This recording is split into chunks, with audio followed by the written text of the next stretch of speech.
నేను చాలా ప్రాబ్లమ్స్ లో ఉన్నాను. మీరు ఇచ్చే డబ్బు నాకు చాలా అవసరం సార్. Please sir, కాదనకండి. అమ్మా, అనవసరంగా ఇరిటేషన్ తెప్పించుకో. నీలాంటి వాళ్ళ కోసం నేను రిస్క్ చేయాలా? డాక్టర్, ఆ అమ్మాయికి ఎలా ఉంది? కంగారు పడాల్సింది ఏం లేదు. కరెక్ట్ టైంకి సేవ్ చేసి తీసుకొచ్చారు. నా నోటి దగ్గర కూడా లాగేసిందే కాక నా మీద చేస్తావా? చంపేస్తానే. అయిపోయావే నువ్వు. నేను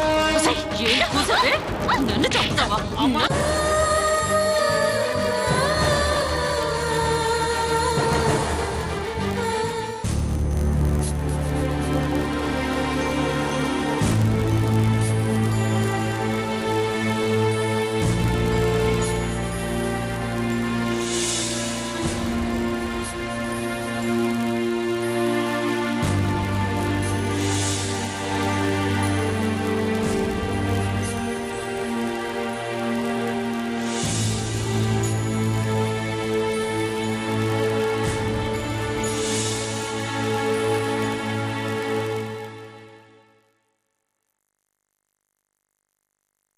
సిద్ధు గారు,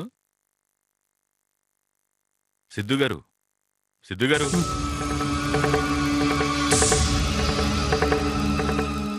డాక్టర్, నా పేరు మీకు ఇప్పుడే తెలిసింది మీరెవరో.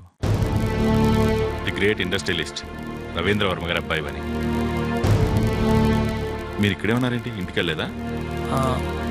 అమ్మాయి దగ్గర ఎవరు లేరు కదా అని ఇక్కడే ఉన్నాను. భలేవారే. అమ్మాయిని తీసుకొచ్చింది ఎవరు? మీరు చెప్పాక కూడా మేము నెగ్లెక్ట్ చేస్తాం అనుకున్నారా? చాలా కేర్ తీసుకుంటున్నాం. మీరు ఇంటికి వెళ్ళండి. లేదు డాక్టర్, అమ్మాయిని పరిస్థితిలో వదిలేసి వెళ్ళబుద్ధి కావట్లేదు. సిద్ధు గారు, నాకు తెలియక అడుగుతున్నాను. ఆ అమ్మాయికి మీకు ఏమైనా రాంగ్ రిలేషన్ ఉందా?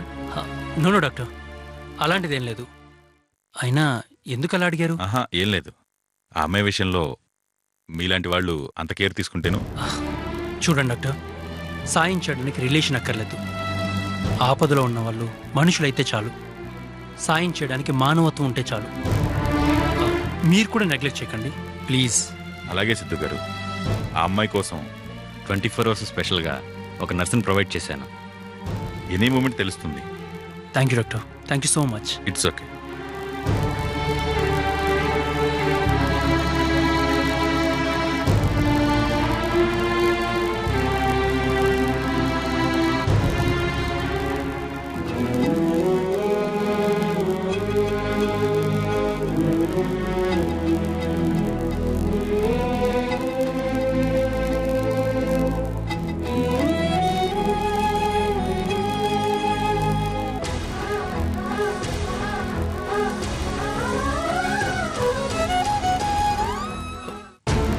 ఇదేంటి స్పెషల్గా నర్సుని పెట్టామన్నారు?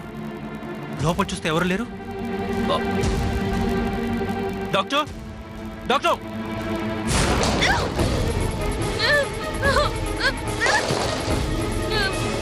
వదలే, ఎవరిని వదలను? అందరినీ చంపేస్తాను. అయిపోయి నా చేతులు నాతోనే పెట్టుకుంటారా?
నా సంగతి సరేనమ్మా, పెద్ద ముండావాణ్ణి తట్టుకోగలను. కానీ చిన్న చంటి పిల్లాడని కూడా చూడకుండా కొట్టిందమ్మా. ఏంటమ్మా ఆలోచిస్తున్నావు? మావయ్య, నేను ఆలోచిస్తున్నది అది కొట్టినందుకు కాదు, కొట్టేంత ధైర్యం దానికి ఎక్కడి నుంచి వచ్చిందా అని ఆలోచిస్తున్నాను. సింధూరా, నీకు ఆ రోజు కూడా చెప్పాను కదా షాపింగ్ కాంప్లెక్స్లో నన్ను కొట్టింది అని. కానీ నువ్వు భ్రమ అన్నావు, నన్ను నమ్మలేదు. ఇప్పుడు చూశాను కదా మావయ్య. పెద్దమ్మా, దాన్ని ఏదోటి చెయ్యాలి, లేదంటే దాని చేతిలో మనం చావడం ఖాయం. అది ఎప్పుడు ఎలా ప్రవర్తిస్తుందో ఎవరికీ తెలియట్లేదు. సింధూరా, ఆదిలోనే దానికి ఆనకట్ట వేయకపోతే చాలా ప్రమాదం తల్లి. దీనంతటికీ కారణం ఆ కుర్ర లాయర్ గాడు. వాడి వల్లే దానికి ఇంత ధైర్యం వచ్చింది. ముందు వాడంతా చూడాలి. పొరపాటు పడుతున్నావమ్మా. స్విచ్ ఆ లాయర్ గాడి దగ్గర లేదు, ఈ ఇంట్లోనే ఉంది. ఏంటి మావయ్య నువ్వు అనేది? అవునమ్మా, వానపాము లాంటి దాన్ని నాగుపాము చేసేది బయటవాడు కాదమ్మా, ఈ ఇంట్లో ఉన్న రాముగాడు. ముందు వాడి మెడలు వంచితే అది దారిలోకి వస్తుంది. అవును పెద్దమ్మా, వాడికిచ్చే ట్రీట్మెంట్ చూసి అది మన ముందు నిలబడాలంటే వణికిపోవాలి. అంతేకాదమ్మా, దాని ధైర్యాన్ని చంపేయడానికి ప్రతి నెల మనం ఇచ్చే డోసు సరిపోట్లేదు, ఇంకాస్త పెంచాలి. అప్పుడే అది కుక్కిన పేనులా పడుంటుంది.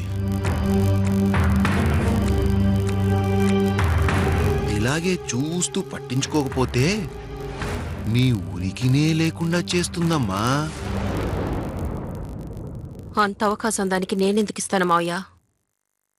తెల్లవారని ఆ రాముగాడికి చావుని పరిచయం చేస్తాను.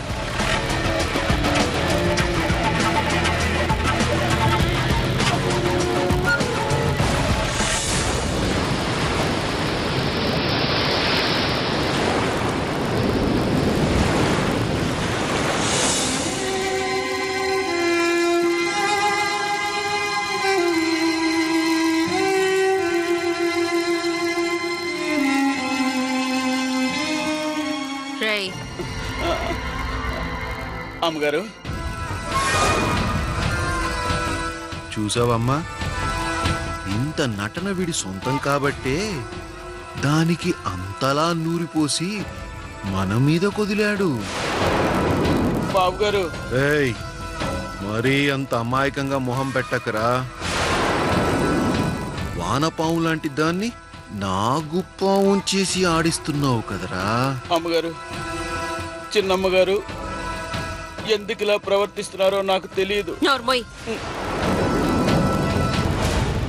తెలియకుండానే అది అంతలా రెచ్చిపోతుందా? రేయ్, ఇన్ని రోజులు దాన్ని నువ్వు వెనకేసుకొచ్చినా నేనేం పట్టించుకోలేదు. ఎందుకంటే నేను దానికి చావుని చూపిస్తే నువ్వు దానికి బతుకుని చూపించాలని. అప్పుడే కదా అది బ్రతుకుతూ చస్తుంది, చస్తూ బ్రతుకుతుంది. కానీ ఈరోజు దాని భయాన్ని పోగొట్టాలనుకున్నా. మరి నేనేం చెయ్యాలరా? నీ ప్రాణం పోగొట్టాలా?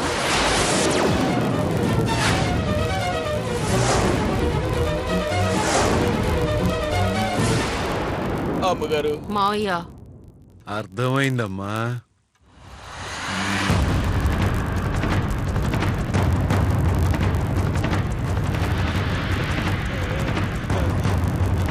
ఇదిగో అమ్మా. అమ్మగారు, అమ్మగారు, వద్దమ్మగారు, వద్దమ్మగారు. ఏరా దాన్ని రెచ్చగొట్టి సమాధి అయిపోయిన ధైర్యాన్ని బయటికి తెచ్చి నా చరిత్రనే ముగించేద్దామనుకుంటున్నావా? లేదమ్మగారు, లేదు. రేయ్, కాలి కింద చెప్పులా ఉండేదాన్ని నా మీదే చెయ్యెత్తేలా చేస్తావురా?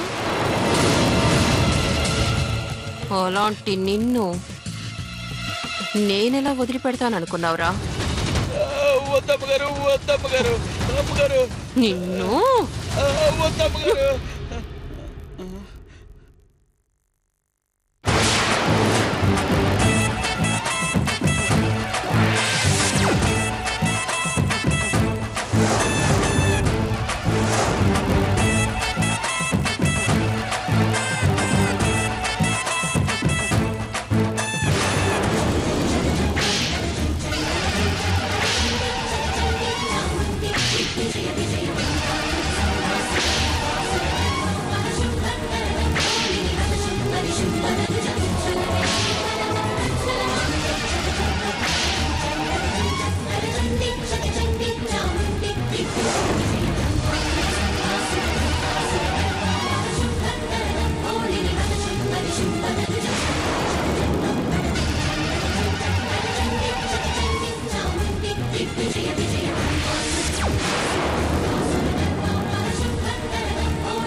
ఎందుకే అమ్మాయికు నీ కొట్టాలనుకుంటున్నా?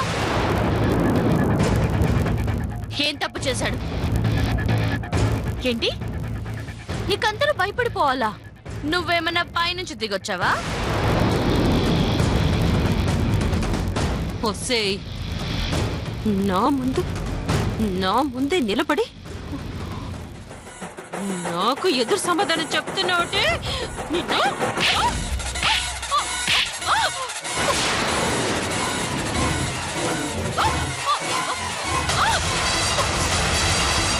అమ్మగారు.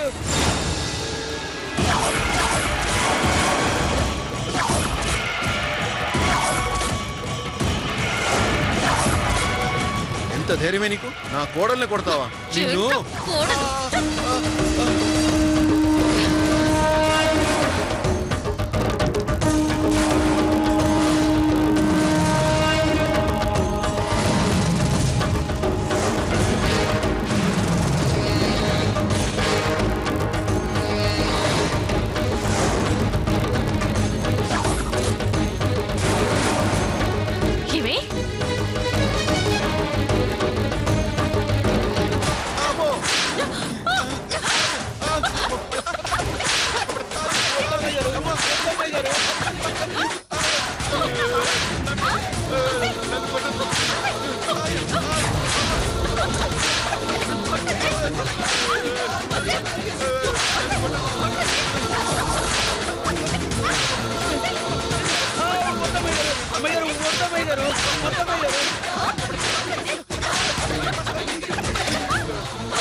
ఏమే నొప్పిగా ఉందా?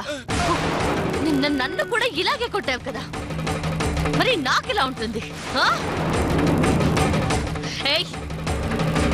రాక రాకొచ్చిన అవకాశమే వాణ్ణి బెదిరించి నా నోట్లో మట్టి కొట్టావు కదే. ఏమన్నా నేను నీ పర్మిషన్ తీసుకోవాలా? అసలు ఎవత్తివే నువ్వు? నాకు లాల పోసావా, జోల పాడావా, గోరు ముద్దలు తినిపించావా? నీ పర్మిషన్ నేనేం తీసుకోవాలి?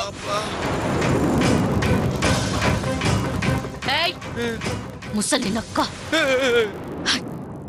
నువ్వు దీనికి రైట్ హ్యాండా? మరెందుకురా దీనికి చెత్త సలహాలు ఇచ్చి రెచ్చగొడుతున్నావు? రేయ్, దీని మీద నీకు అభిమానం ఎక్కువైందనుకో, అన్నం కలిపి ముద్దలు పెట్టు. మరి ప్రేమ పొంగిపోయిందనుకో, దీని కాలు పట్టు. నేనేమనుకోను. అంతేకాని నాలాంటి వాళ్ళ జోలికి రావాలని చూస్తే నీకు దీనికి ఇద్దరికి అద్దరిపోద్ది. ఏమవుద్ది? అదిరిపోద్ది. ఒసేయ్, ఆఖరిసారిగా చెప్తున్నాను, ఇంకెప్పుడైనా సరే నా ముందు తోక జాడించావో తినడానికి చేతులు, నడవడానికి కాళ్ళు రెండూ ఉండవు.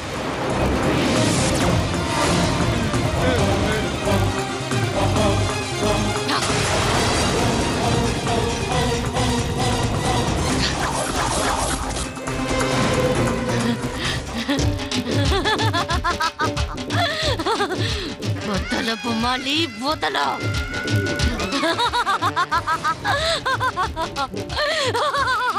రమయ్య, అమ్మగారు. కాఫీ తీసుకురా. అలాగే అమ్మగారు.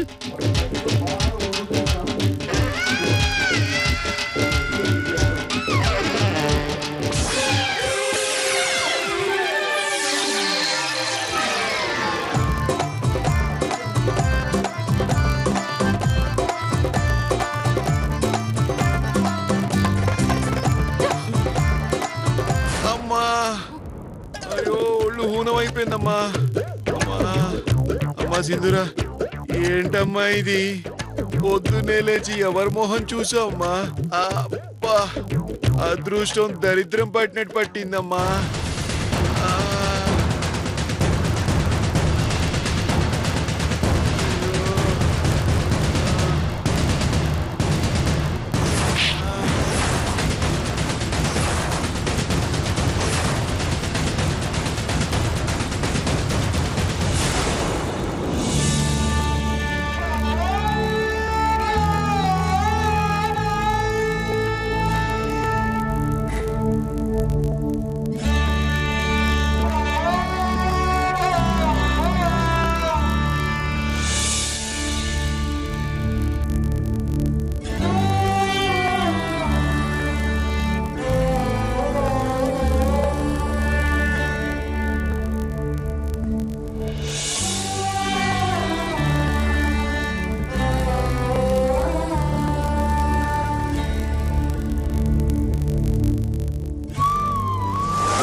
చిన్నబాబు గారు, కాఫీ.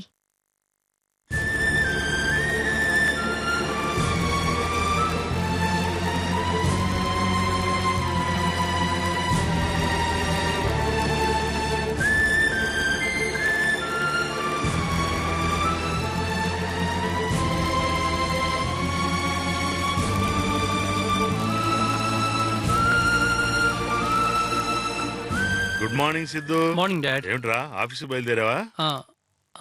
ఎవర్రా ఈ అమ్మాయి? చెప్పాను కదా డాడ్, నేను రోడ్లో యాక్సిడెంట్ అయిందని. అవును. ఆ అమ్మాయి, ఈ అమ్మాయి. హాస్పిటల్లో అడ్మిట్ చేశానన్నావు కదా, మళ్ళీ ఇదేమిటి? అడ్మిట్ చేశాను డాడ్, కానీ అక్కడ ట్రీట్మెంట్ సరిగ్గా లేదు. పేషెంట్ని చాలా నెగ్లెక్ట్ చేస్తున్నారు. అందుకని ఇంటికి తీసుకొస్తావా? ఒంటరి అమ్మాయి డాడ్, తన అడ్రస్ ఏంటో తెలీదు, అలా వదిలేలేం కదా. సిద్ధు, ఏమిట్రా నువ్వు?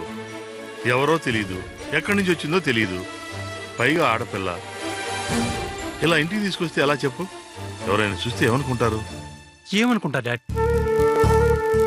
డాడ్, ఈ అమ్మాయికి యాక్సిడెంట్ అయినప్పుడు నేను గాని స్పందించకపోయి ఉంటే తన ప్రాణం పోయిండేది. అప్పుడు మీరంటున్న ఈ జనం ఈ అమ్మాయికి ప్రాణం పోసేవాళ్ళ? డాడ్, ఆదుకోవటం మానవత్వం, తప్పుపట్టడం మూర్ఖత్వం. నాకు మూర్ఖులతో పని లేదు డాడ్. నీతో నేను వాదించలేనురా. నాతో విభేదించలేరు డాడ్. ఓకే ఓకే, కానీ ఈ అమ్మాయికి ఎప్పుడు స్పృహ వస్తుంది? ఎప్పుడు వెళ్తుంది? అమ్మాయి కోలుకునేంత వరకు మన ఇంట్లోనే ఉంటుంది. మీకేమన్నా అభ్యంతరమా?